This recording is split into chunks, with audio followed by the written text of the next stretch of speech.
लोकसभा चुनाव को लेकर बिहार की फिजा में गर्माहट बढ़ गई है। तेजस्वी यादव उड़न खटोले से प्रचार अभियान में निकलना शुरू कर चुके हैं। अब नीतीश कुमार ने भी मैदान संभाल लिया है, उनका भी प्रचार रथ निकल चुका है। नीतीश अपनी उपलब्धियां ऐसे गिना रहे हैं और लोगों से वोट देने की अपील कर रहे हैं जैसे कि वे विधानसभा का चुनाव लड़ रहे हों। तेजस्वी यादव भी विधानसभा चुनाव के अंदाज में ही प्रचार कर रहे हैं। वे एनडीए पर हमलावर हैं। एनडीए नेताओं के वह हर आरोप का जवाब के सवाल पूछ रहे दे रहे हैं।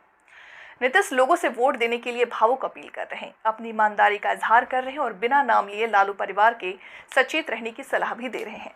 हालांकि नीतीश कुमार पहले भी ये बात कहते रहे हैं, लेकिन लोकसभा चुनाव के प्रचार में वे लोगों से फिर पुरानी बात दोहरा रहे हैं।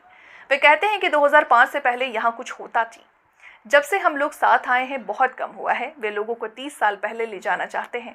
ऐसा कहते समय वे भूल जाते हैं कि जिन्हें पुरानी बातें याद दिला करके आगाह कर रहे हैं, उनमें 2 करोड़ से अधिक वोटरों को तो अब होश भी नहीं रहा होगा। बिहार की तकरीबन 13 करोड़ आबादी में 7.64 करोड़ कुल मतदाता हैं। महिला वोटर 3.64 करोड़ हैं, जिनकी संख्या कुल मतदाताओं से आधी से थोड़ी सी कम है। 2 करोड़ से अधिक 30 साल तक के वोटर हैं। पहली बार 18 से 19 साल की उम्र वाले 9.26 लाख वोटर अपने मताधिकार का प्रयोग करेंगे। नीतीश कुमार आरोप लगाते हैं कि किसी का नाम नहीं लेते, पर वे किसके बारे में कह रहे हैं ये सभी को पता चल जाता है। लालू परिवार से लोगों को आगाह करते हुए भय दिखाते हैं कि उसे जिताएंगे तो वो फिर कमाने लग जाएगा। नीतीश का इशारा तो सभी समझते हैं, लेकिन उन्हें ये पता नहीं चलता कि किस तरह की कमाई की बात वे कह रहे हैं।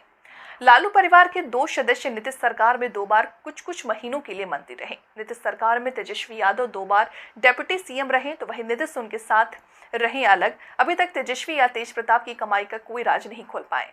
पहली बार लालू के दोनों बेटे 2015 में नीतीश कुमार के मंत्रिमंडल में शामिल हुए, तो भाजपा नेता सुशील कुमार मोदी ने आरोप लगाया कि तेज प्रताप ने चिड़िया खाने की मिट्टी बेच दी। बाद में एनडीए की सरकार आई, उसने भी इस मामले में कोई गड़बड़ी नहीं पकड़ी।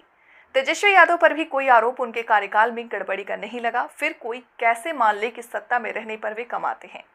नीतीश कुमार ने कभी अपनी ईमानदारी का ढोल नहीं बजाया। भ्रष्टाचार के आरोपों से वे मुक्त रहे हैं। हालांकि इस बार वे अपनी तमाम खूबियां गिनाने के क्रम में इसका भी उल्लेख कर रहे हैं। वे कहते हैं कि उन्होंने परिवार के लोगों को राजनीति से दूर रखा, जबकि एक ही परिवार के कई लोग राजनीति में हैं। उन पर भ्रष्टाचार का कोई दाग नहीं है। उन्होंने कोई कमाई नहीं की।